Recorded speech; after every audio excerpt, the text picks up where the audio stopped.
Hola, soy Daniela. Gracias por acompañarme. Auguste Villiers de L'Isle-Adam fue un escritor francés cuya obra, que abarca la poesía, el teatro y la narración, se orienta en gran parte hacia el movimiento simbolista. Este cuento narra la historia del conde d'Atol, un hombre acongojado, sumido en una profunda depresión, que intenta evocar la presencia de su esposa muerta. Aquí, los muertos no solo son susceptibles ante los reclamos, sino que retornan al ser evocados mediante el recuerdo intenso o el llanto vaporoso que se vuelca en una aparente soledad. Hoy escucharemos Vera, de Villiers de L'Isle-Adam.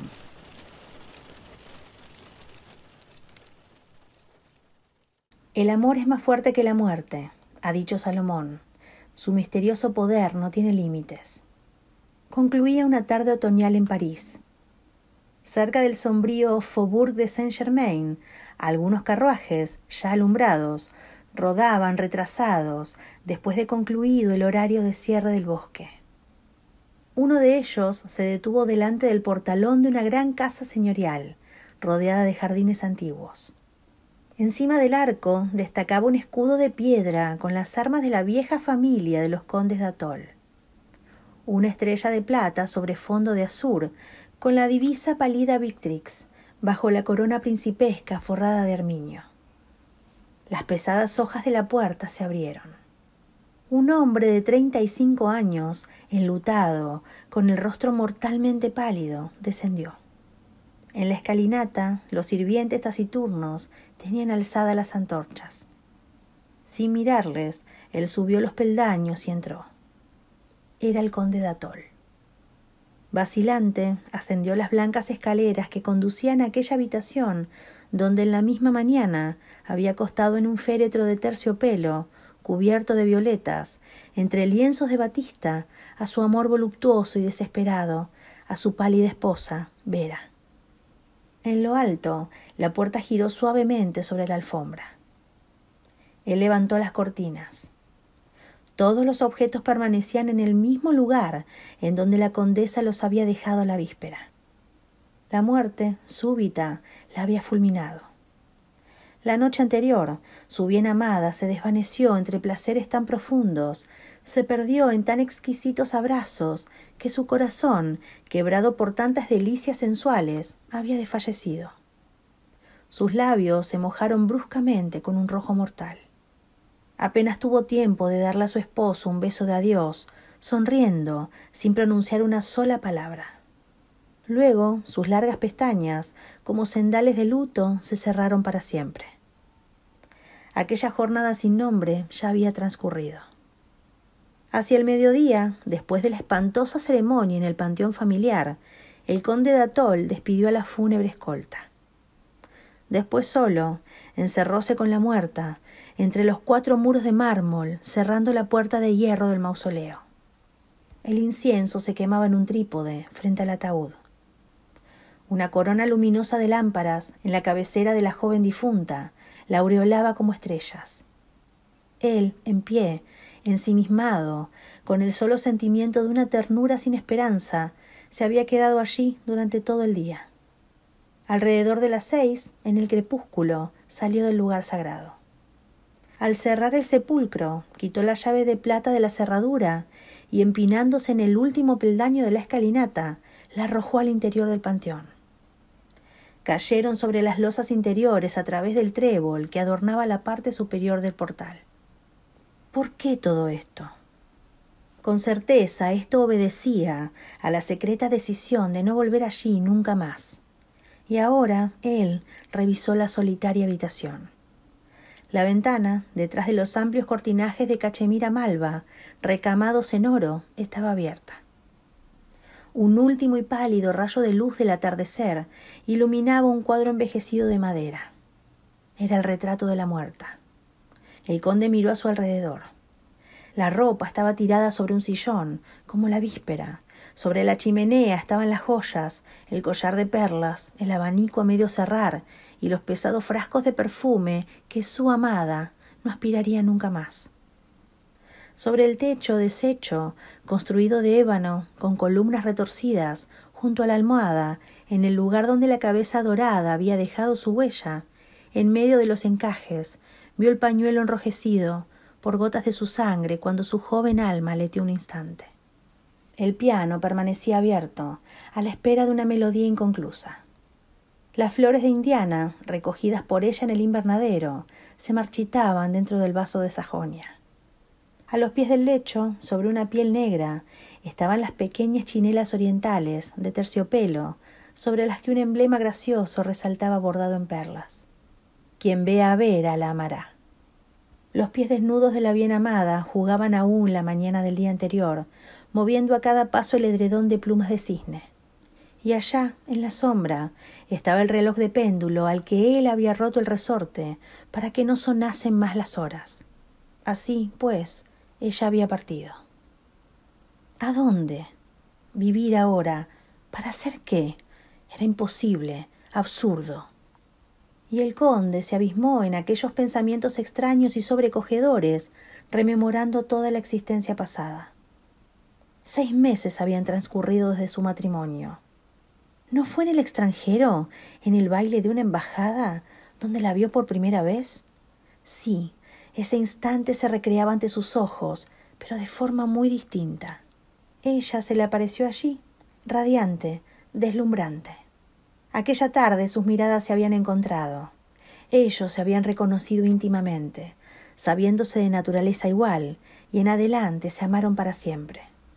Los propósitos engañosos, las sonrisas que observaban, las insinuaciones, todas las dificultades y problemas que opone el mundo para retrasar la inevitable felicidad de aquellos que se pertenecen, se desvanecía ante la certeza que ellos tuvieron, en aquel fugaz instante, de saberse el uno para el otro. Vera, cansada de la insípida ceremoniosidad de las personas de su entorno, había ido hacia él desde el primer instante, dejando de lado las banalidades donde se pierde el tiempo precioso de la vida. Oh, cómo a las primeras palabras, las tontas ideas de quienes les eran indiferentes les parecían como el vuelo de los pájaros nocturnos adentrándose en la oscuridad. Qué sonrisas intercambiaban y qué inefables abrazos. Sin embargo, su naturaleza era de lo más extraña. Eran 2 seres dotados de sentidos maravillosos, pero exclusivamente terrestres. Las sensaciones se prolongaban en ellos con una intensidad inquietante.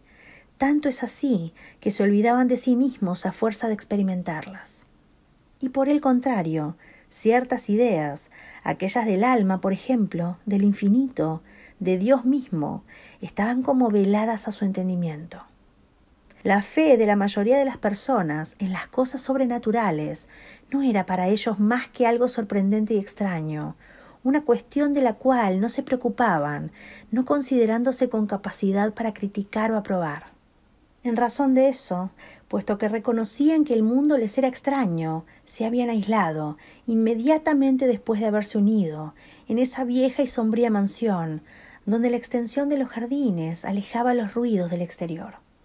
Allí, ambos amantes se sumergieron en ese océano de alegrías lánguidas y perversas, donde el espíritu se mezcla con los misterios de la carne.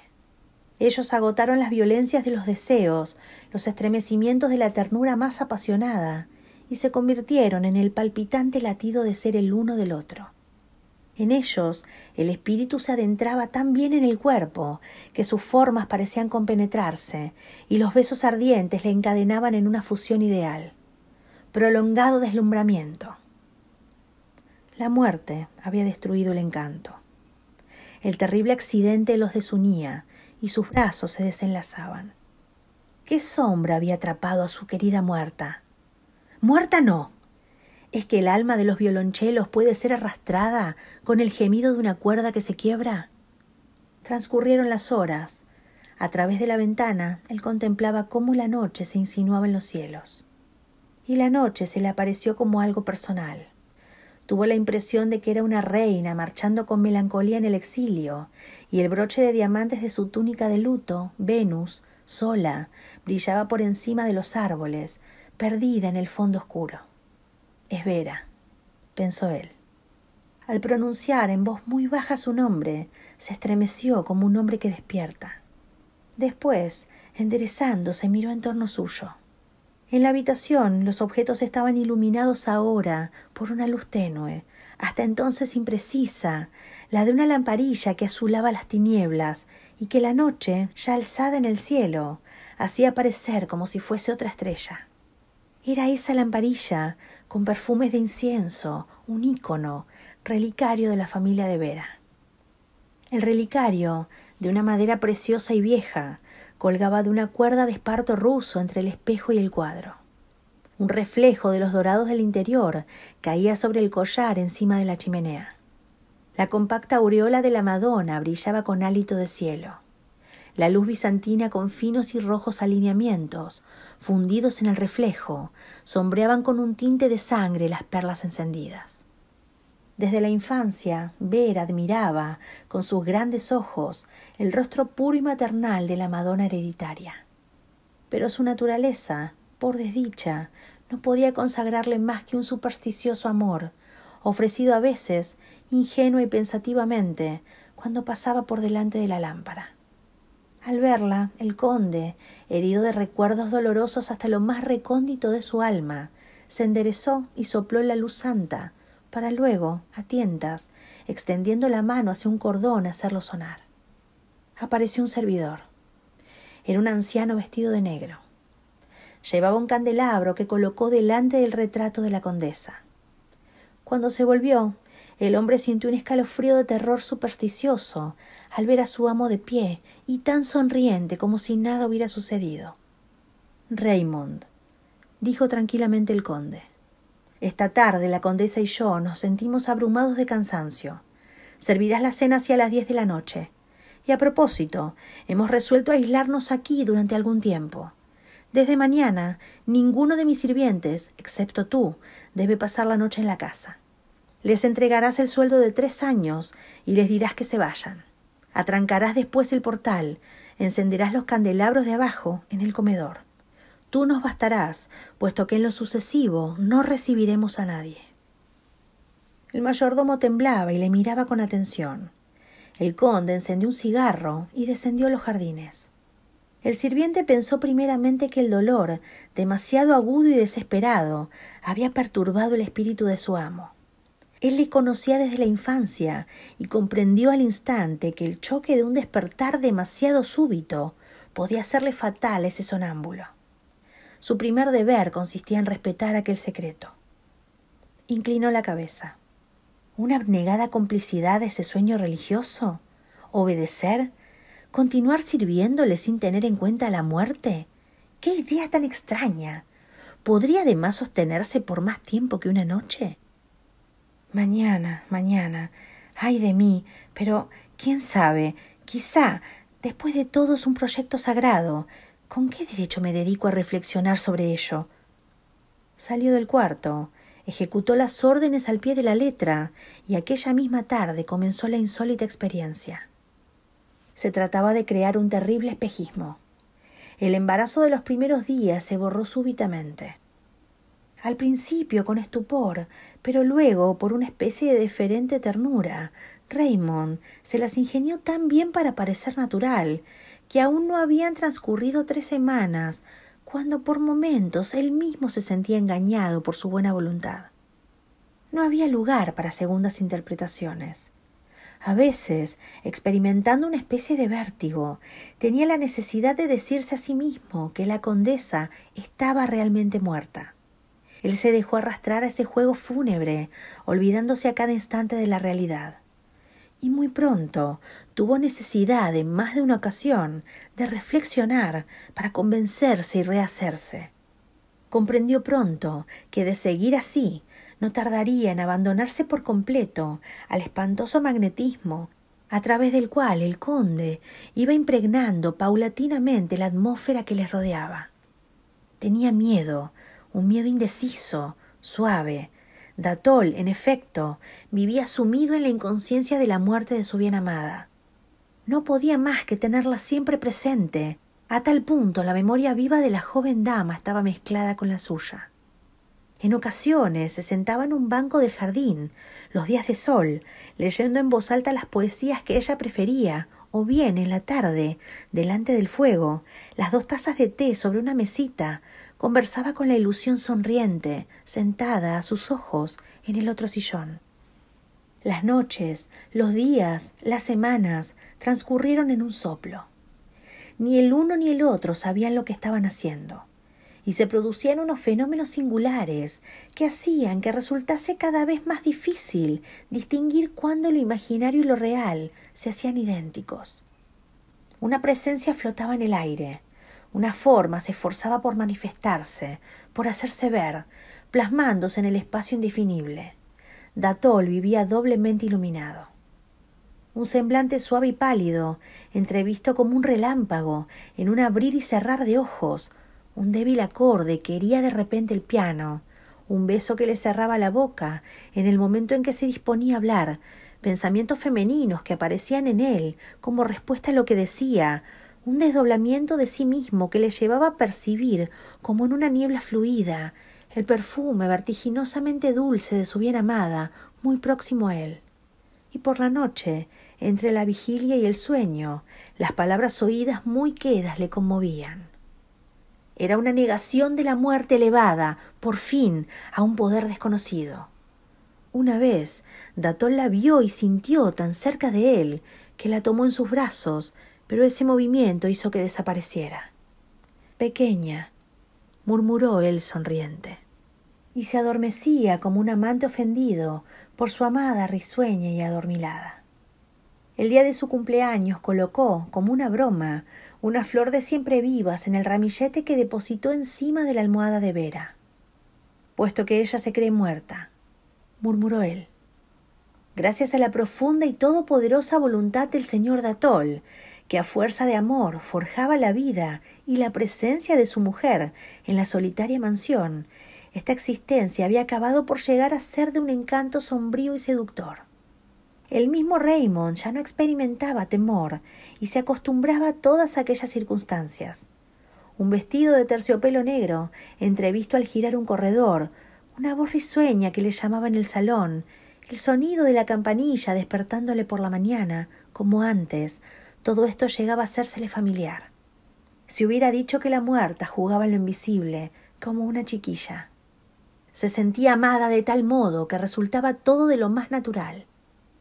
Había transcurrido un año. En la tarde del aniversario, sentado junto al fuego en la habitación de Vera, el conde terminaba de leerle un cuento florentino, cuando, cerrando el libro y sirviéndose el té, dijo: «Dushka, ¿te acuerdas del Valle de las Rosas, en las orillas del Lan, del castillo de 4 torres? Estas historias te lo han recordado, ¿no es verdad?» Se levantó y en el espejo a su lado se vio más pálido que de ordinario. Introdujo un brazalete de perlas en una copa y miró atentamente las perlas.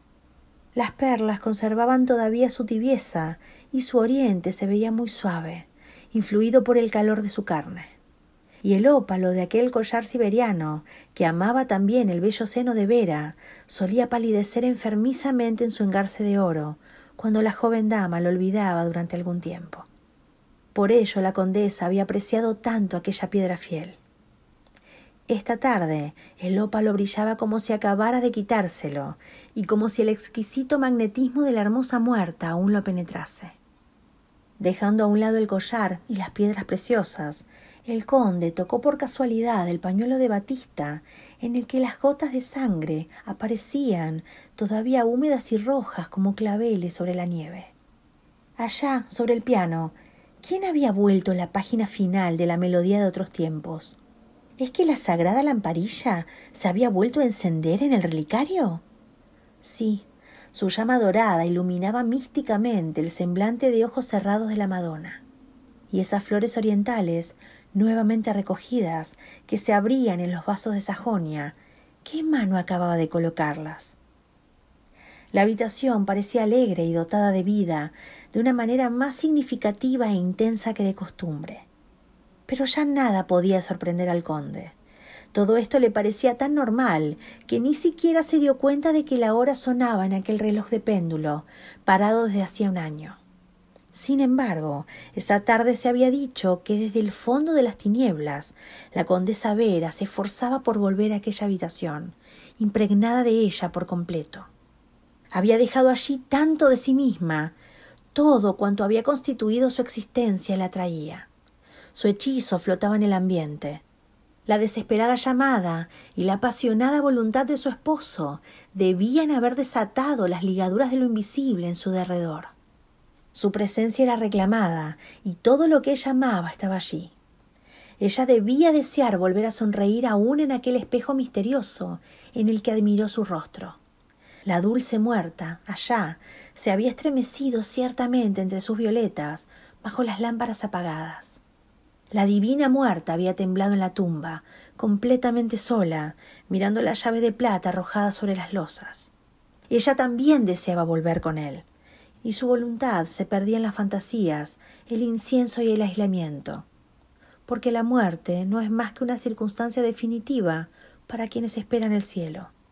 Pero la muerte y los cielos y la vida, ¿es que no eran para ella algo más que su abrazo? El beso solitario de su esposo debía atraer sus labios en la penumbra, y el sonido de melodías, las embriagadoras palabras de antaño, los vestidos que cubrían su cuerpo y conservaban aún su perfume, las mágicas pedrerías que la amaban en su oscura simpatía, la inmensa y absoluta necesidad de su presencia, ansia compartida finalmente por las mismas cosas, tan insensiblemente que curada al fin de la adormecedora muerte, ya no le faltaba más que regresar. ¡Regresar! ¡Ah! Las ideas son iguales que seres vivos. El conde había esculpido en el aire la forma de su amor, y era preciso que aquel vacío fuese colmado por el único ser que era su igual, o de otro modo el universo se hundiría. En ese momento la impresión se concretó en una idea definitiva, simple, absoluta. Ella debía estar allí, en la habitación. Él estaba tan seguro de eso como de su propia existencia, y todas las cosas a su alrededor estaban saturadas de la misma convicción. Eso era algo patente, y como no faltaba más que la misma Vera, tangible, exterior, era preciso que ella se encontrase allí, y que el gran sueño de la vida y de la muerte entreabriese por un momento sus puertas infinitas. El camino de resurrección estaba abierto por la fe hacia ella. Un fresco estallido de risa iluminó con su alegría el lecho nupcial. El conde se volvió, y allí, delante de sus ojos, hecha de voluntad y de recuerdos, apoyada sobre la almohada de encajes, sosteniendo con sus manos los largos cabellos, deliciosamente abierta su boca en una sonrisa paradisíaca y plena de voluptuosidad, bella hasta morir, al fin ella, la condesa Vera, le estaba contemplando, un poco adormecida aún. «Roger», exclamó con voz lejana. Él se le acercó. Sus labios se unieron en una alegría divina, extasiada, inmortal. Y entonces se dieron cuenta de que ellos no formaban más que un solo ser. Las horas volaron en un viaje extraño, un éxtasis en el que se mezclaban, por primera vez, la tierra y el cielo. De repente, el conde de Atholl se estremeció como golpeado por una fatal reminiscencia. «Ah, ahora recuerdo. ¿Qué es lo que me sucede? Pero si tú estás muerta». En ese mismo instante, al oírse estas palabras, la mística lamparilla del ícono se extinguió. El pálido amanecer de una mañana insignificante, gris y lluviosa, se filtró en la habitación por los intersticios de las cortinas. Las velas vacilaron y se apagaron, dejando humear acremente las mechas rojizas. El fuego desapareció bajo una capa de tibias cenizas. Las flores se marchitaron y secaron en un instante. El balanceo del péndulo fue recobrando paulatinamente su anterior inmovilidad. La certeza de todos los objetos se esfumó de golpe. El ópalo, muerto ya, no brillaba más. Las manchas de sangre se habían secado también sobre la batista, y esfumándose entre los brazos desesperados, que en vano querían retenerla, la ardiente y blanca visión entró en el aire y se perdió. El conde se puso en pie. Acababa de darse cuenta de que estaba solo. Su maravilloso sueño acababa de disiparse en un momento. Había roto el hilo magnético de su trama radiante con una sola palabra. La atmósfera que reinaba allí era ya la de los difuntos. Como esas lágrimas de cristal, ensambladas ilógicamente, pero tan sólidas, que un solo golpe de martillo, asestado en su parte más gruesa, no llegaría a romperlas, pero que caen en súbito e impalpable polvo, si se rompe la extremidad más fina que la punta de una aguja. Todo se había desvanecido.